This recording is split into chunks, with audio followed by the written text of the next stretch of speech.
BookTube. Hello friends, welcome to Lizzie Faye Loves Books. I'm Elizabeth and I've got a book haul for you today. Now today as I'm filming this, it is Saturday, May 15th, 14th, I don't even know. And I know that I said I was primarily going to focus on middle grade books this month, both in my reading and my videos, but I don't have another middle grade video ready to go right now. But I do have some cozy mysteries that I want to show you, and I have been working so hard all day on papers in my living room. I have been sorting through, recycling, just trying to get through as many stacks of papers as I can, trying to get as many recycled as I can. And I just got to the bottom of a bin that I was working in, and about that same time, I got to 50%. I got through I finished the fourth disc because I'm listening to Anxious People on CD in my living room. That's for book club this coming week for my regular literary book club. And so I'm at the 50% mark because if you listen to anything on CD, you know, you can gauge your progress by what CD you're on. And so there's 8 CDs, and I just finished the 4th one. So I thought, okay, it is time for a break. I've been working hard all day. I'm still going to do some more. I have more to do, but it's time for a break. So why not stand up, stretch my legs, and do a book haul? So let's not continue rambling. Let's get on with it. So I've got over 20 books here. I know it hasn't even been that long since I did a Cozy Mystery book haul. It was in March for March Mystery Madness, and I have still continued to collect. And I do not have any more room on my shelves. In fact, I have a few boxes of Cozy Mysteries stacked in here that won't fit on the shelves. Why do I keep getting more? Most of them are fill-ins, like they are series that I've already been collecting, and they are just filling in the holes that I was missing. There are a few exceptions because, you know, you can't shop for books with blinders on. You're bound to see some other new to you books and authors and series that you just can't pass up. When you're in a used situation, you don't know when you're ever going to see those again. So, you know, it's good to just go ahead and grab them if you feel so inclined. At least that's how I feel. So, I did get a few for my sister that were new to me. I may try to read them first, but they are some quilting mysteries that I had never seen before. In fact, they are the most recent ones that I picked up. And then a couple that are historical. Actually, there's probably more than a couple that are historical, but 2 in particular I'm looking at that I don't think would be considered cozies. I don't know. I'm going to show them to you anyway because they're definitely mysteries, and they'll just fit right in this video. So let's get started. Let me start with the mass market paperbacks. And and one other preamble. I will say that I have shown you a few of these before. I picked up a few cozy mysteries on my trip to Texas and back, and there were a handful, maybe 2 or 3, in my book outlet order that I did not too long ago. So if you saw either of those videos, you will see those mysteries again.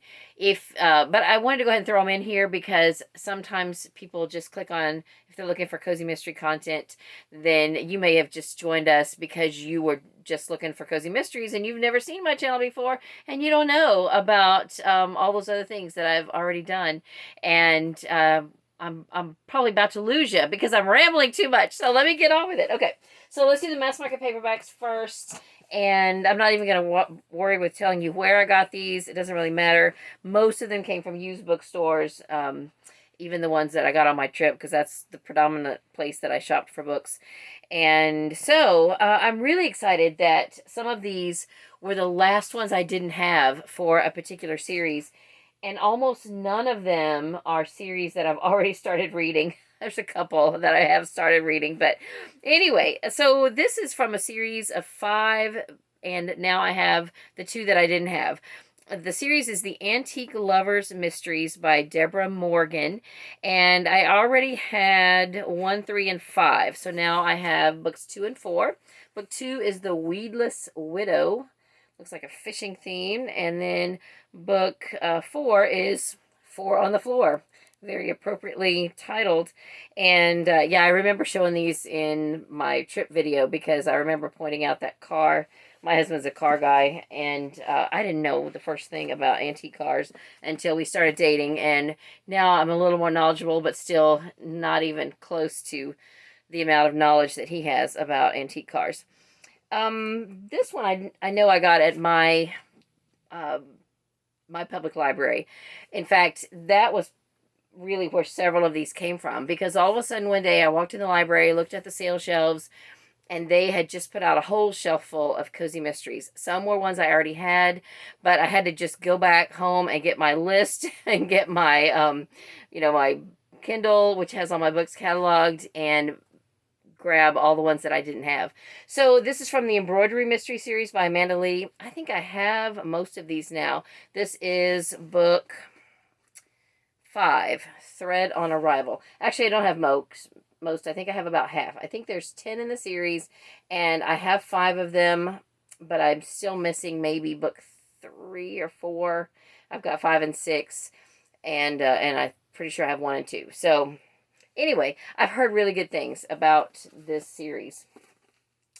And then this is one that I have not read. I have read a book by this author, but I have not read any from this series. But I saw it there and I had to get it because Tiffany from the Beach Bum Bookworm interviewed this author. The author is Laura Bradford, and she really just raved about the Emergency Dessert Squad Mysteries. So this is not book 1, it's book 2, but the book is called The Silence of the Flans, or Flans, depending on what part of the country you're from and how you want to say it. But she said that this series is hilarious.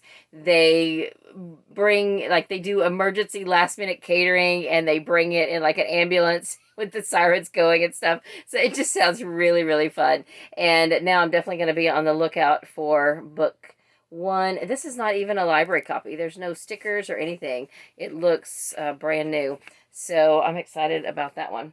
And then I got number 2 in the Southern Ladies Mysteries by Miranda James. So this is by the same author of the Cat in the Stacks Mysteries, and the series are connected. This is a series of 4 books. I have also book 3. I don't have book 1 yet, but the main characters in this series are side characters in Cat in the Stacks. I have read all the Cat in the Stacks mysteries except for the most recent 2 or 3, and I have a review video dedicated to that series on my channel. If I can remember, I'll try to link it down below, but it's a really fun series, so I definitely want to continue on with this author and read the Southern Ladies Mysteries. I keep wanting to call them Southern Sisters. That's a different series by a different author. Okay, I have another Laura Childs book because I just keep on collecting them. I read them gradually, but I've collected almost every book by her. And this is book 18 in the Teashop Mysteries. I think I have all of the other books, the first 17. I have most of them of this series in paperback, and last year in 2020 when I was doing my big shelf tour, I noticed that I only have like 2 in hardcover, and I really want to switch those out. I need to make myself a list of the books I really want to switch out so that I can just have the whole series matching. So if anyone's interested in those hardcover books, actually I need to check with Troy Towell. I sent him a couple of duplicate hardcovers. I need to see if he wants the ones that I'm ready to pass on. And if he doesn't, then let me know if you're interested. Okay, this is a series by Patricia Sprinkle that I cannot ever seem to find books 1 and 2. I think I have every book all the way through 10 of this series now, except for books 1 and 2. This is book 5. The series is called Thoroughly Southern, and this one is Who Let That Killer in the House? And I think I did check, and my library does have books 1 and 2, so I need to just go ahead and check those out, even if I'm not ready to read them, to make sure that they don't get rid of those before I ever get around to reading them. So this is book 8 in a series that I have read one of, but I haven't read the first one. I've read book 6. I picked it up. It was one of the first cozy mysteries, really, that I read after I had gotten started reading Hannah Swenson, and I can't even remember what else I was reading in the way of cozy mysteries. not much. I think the Hannah Swenson series was the first cozy mystery series I ever read years and years ago, whenever they first started coming out. And I found this series, I found book 6, which is Killer Crawlers. Found it at a used bookstore, and I thought, oh, that looks good. And I just picked it up and started reading it. Wow, the luxury of that. I have so many books now. I can't even imagine just buying a book and picking it up and starting to read it, because I feel like I have such a backlist. But I'm just rambling. Anyway, I want to go back and start at the beginning now. And this is a 52 book series. But it looks like after book 9, I think they go to ebook only. And this is book 8. And I have books 1 through 7 on my shelves. So I can easily get started with, well, like I said, I'm already started. I can go back to book 1 and read the ones on my shelf before I, have to worry about buying the ebooks and all of that. Some of you guys buy a lot of ebooks, and I am not one to buy a lot of ebooks. I know that in the past there have been a couple of readathons, like Kindle Clear Out and stuff, and I go and look at the Kindle books I have, and I really don't have that many. Probably more than I think. Sorry, the dog is down here getting into stuff. I have maybe 60. But, I hear people saying they have hundreds. Well, my hundreds are in physical books. I know. Ebooks take up less space. I should think about shifting that. But, anyway, I love being surrounded by books. Okay, then I found the third book in a 3-book series by Jennifer Stanley, who is also Ellery Adams. And I had been looking for this third book. It's the only one I didn't have. The Way of the Guilty is a Hope Street Church mystery. And I think these have been repackaged now under the Ellery Adams name, but my other 2 books say Jennifer Stanley, so I was happy to go ahead and get the matching set. And I haven't read any of those. And I also finished filling out a series of 3 by Joelle Charbonneau, who also wrote the Testing Trilogy, which is a YA dystopian, or middle grade YA, whatever. This is a cozy mystery series. She has 2 different cozy mystery series that I know of. I don't know if there's any others. She's got a skating series. And I was reading somewhere that her mother was a professional roller skater. So I guess, you write what you know, and I think that was her first series that she wrote. So this is the Glee Club Mysteries, and there's only 3. Murder for Choir is the first one. I have the second one already. I got it maybe within the last year. It's called End Me a Tenor. And then the third book is A Chorus Lineup. So I have all 3 of those. And then I have book 2 in the Piece of Cake Mysteries. I only had book 1 and 4 already, and I haven't ever started the series, but I've heard great things about it. So now I'm happy to have book 2. This is Cake on a Hot Tin Roof. This whole series has some of my favorite cozy mystery titles because they're play on words for plays, and I just think that's cool. This I picked up on my trip, and I remember getting it, I think, at the one library I went to, and there just wasn't really much there that I wanted, and so I went ahead and picked this up. I think I only paid $0.25 for it. But I got home and looked it up, and this is a series I have a few of, but every time I find one, it's always farther down the series. I can't seem to go and find any of the ones earlier in the series. So I have 7, 8, and 9, and this is book 10. So I don't know if I'm ever going to find the first 6. This is kind of historical. These were published in the 90s, before cozy mysteries were really a thing. And they are, and maybe they are actually detectives. I'm not sure. They are by Charlotte MacLeod. I think she's got 2 series. This one is the Kelling and Bittersohn, I hope that's how you say it, Sarah Kelling and Max Bittersohn Mysteries. And this is called The Resurrection Man. I don't know anything about them, so I just picked it up because I saw it and I hated to leave empty-handed. Okay, let's get into some of the bigger books I have. This one I got because I have collected almost all of the series except the first book. In fact, now, by getting this book, I have the whole series except for the first book. This particular subject is not really anything that I care about, but I have the rest of the series, so I might as well get it. It's the Home Crafting Mysteries. I picked up book 2 once at our library book sale because it's called Heaven Preserve Us, and it had canning jars on the front. So each book is about a different type of home crafting. So this one is called Wined and Dyed, and I don't really care anything about wine or alcohol of any kind, but like I said, I have the rest of the series except for book 1, so I may as well get it. And it's by Cricket McRae. So that is book 5. I think it's a 6-book series. And then another book by Laura Childs. This is hardcover. I think I got this on my trip, maybe at Second and Charles. The Crepe Factor is one of the scrapbooking mysteries. It's book 14. And I've only read the first one of that series. This came from Book Outlet. I've already shown you this one by Lorna Barrett. It's book 11 in the Booktown Mysteries. And then this also came from Book Outlet. It's by several cozy mystery authors. It's the Cozy Cookbook.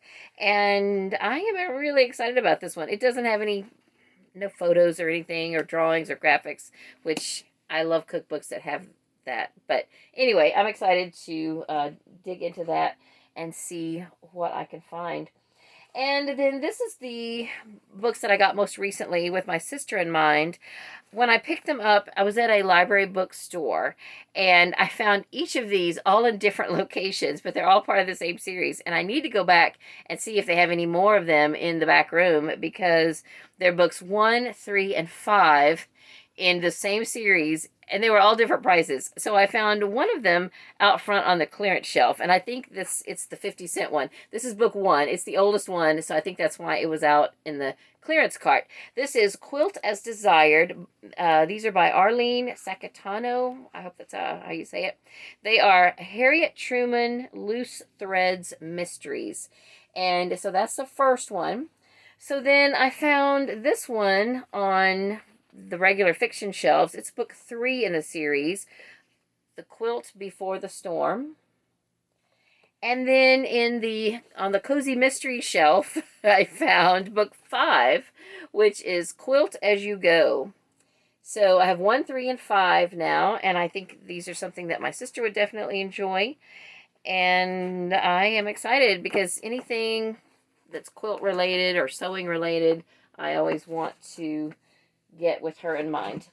And then I have 2 here that are historical. I'm not really sure if they would count as cozy mysteries. I'm not even sure. Sorry to say, I'm not even sure if this is a mystery, but it looks like it is. It's from the Miss Dimple series. Have y'all heard of this? It's only a 5-book series. I have 3 and 4 already, and so this is book 1, or maybe I have 2 and 3, 2 and 4. I don't know. Anyway, this is book 1, so I'm happy that I have the first one now. Miss Dimple Disappears. It's set in World War II, in the World War II era in the South. So it's historical, and it looks fun. I'm excited about it. And then this one, I don't think is a cozy mystery, but my friend who owns the flea market bookstore that I try to go to at least once a month, she encouraged me to pick this up. It is book 2 in a 3-book series. But the series is called Wicked City, and this is book 2, The Wicked Redhead, and definitely like the old car in the picture. She said that she's read several, I think, by Beatrice Williams, and really enjoys her as an author. So she encouraged me to pick it up, and I said, okay, you talked me into it, I'll get it. So that is it. Those are my mysteries, mostly cozy, that I have picked up in the last couple of months since March. If you missed my cozy mystery book haul that I did in the month of March, I will link it down below as well. I need to do a playlist, really, of several different subject matter and topics, but for now, I'll just try to link those down below and eventually get around to making some playlists. Anyway, sorry, I'm kind of chatty, rambling, and if you've made it to the end, thank you so much for sticking with me. I appreciate it so much, and I hope you are having a great day and a great weekend. Read a good book, and God bless you.